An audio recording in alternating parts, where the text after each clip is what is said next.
আসসালামু আলাইকুম। ওয়েলকাম জানাচ্ছি আরও একটি নতুন ব্লগ ভিডিও দেখার জন্য। আজকের ব্লগে দেখাবো আপনাদেরকে কি কি বাজার করেছি, আর আমার বাসায় মেহমান এসেছে, মানে আমার ননাস এসেছে। তো আপুর জন্য কি কি রান্না করব এগুলো আপনাদের সাথে শেয়ার করব। প্রথমে হচ্ছে আপুদেরকে নাস্তা দিয়েছি।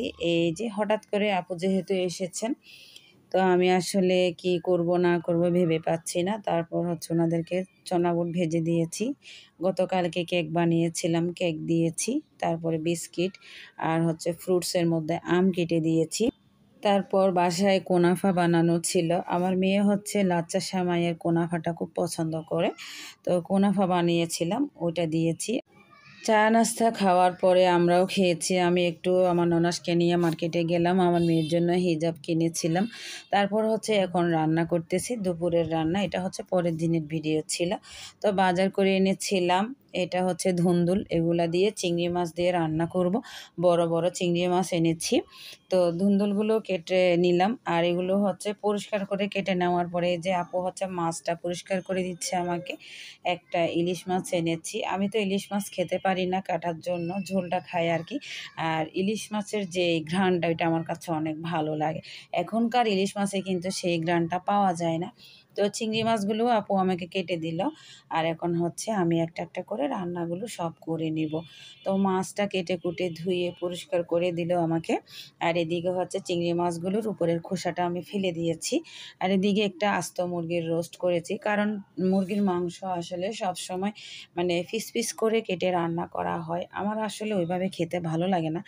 আজকে হচ্ছে আমার মেয়ে বলতেছে রোস্ট খাবে, আর যেহেতু বাসায় মেহমানও আছে, আপু এসেছে, সেই জন্য হচ্ছে রোস্ট করলাম। ওনার মেয়েরাও হচ্ছে মুরগির মাংস খেতে খুব পছন্দ করে, ওরা মাছ সবজি তেমন একটা খেতে চায় না। তো এগুলো হচ্ছে দুপুরের খাবার ছিল।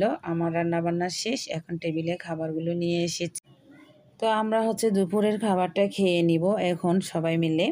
দুপুরের খাবারের মধ্যে ছিল হচ্ছে সুরমা মাছ, ইলিশ মাছ, তারপর হচ্ছে ধুন্দুল, আস্ত মুরগির রোস্ট, তারপর এটা হচ্ছে লাল পোয়া, যেটা বলে লাল পোয়া, ওটা ছিল আর কি। তো এগুলা দিয়েই হচ্ছে দুপুরের খাবারটা খেয়েছি। আর এখন হচ্ছে সন্ধ্যার দিকে আনারস ছিল একটা বড়, একদম অনেক বড় আনারসটা, এটা আমি 120 টাকা দিয়ে নিয়েছিলাম, অনেক বড় সাইজের। তো আনারসটাকে কেটে নিচ্ছি, সবাই মিলে খাবো। আর আনারসটা সামান্য একটু উপরের দিকে একটু মানে নষ্ট হয়ে গিয়েছিল। আর আনারসটা হচ্ছে আমি মানে একটু মাখা করতেছি ভর্তার মতো, লাল মরিচ তারপর হচ্ছে লবণ দিয়ে, এভাবে আমরা খেয়েছিলাম হচ্ছে ইয়াতে রাঙামাটিতে। আমার কাছে খুবই মজা লেগেছিল। তো আনারসটা মাখা খাওয়ার পরে এখন আমি সন্ধ্যার নাস্তার জন্য চিড়া ভাজা করতেছি, আর নুডলস করব, তারপর হচ্ছে বিস্কিট দিয়ে চাটা খাবো।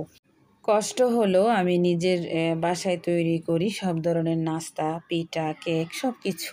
বাহিরের নাস্তাগুলো কম খাই। মাঝে মধ্যে যখন একদম শরীরটা ভালো থাকে না, মানে মনে হয় যেন আমার শরীরটা আর চলতেছে না, তখন হচ্ছে আমি বাহিরের নাস্তা কিনে এনে খাই, মজবুরি আর কি, মানে বাধ্যতামূলকভাবে খেতে হয়। তো আমাদের চিড়া ভাজাগুলো হয়ে গেল, এখন হচ্ছে সবাই মিলে নাস্তা করে নেব।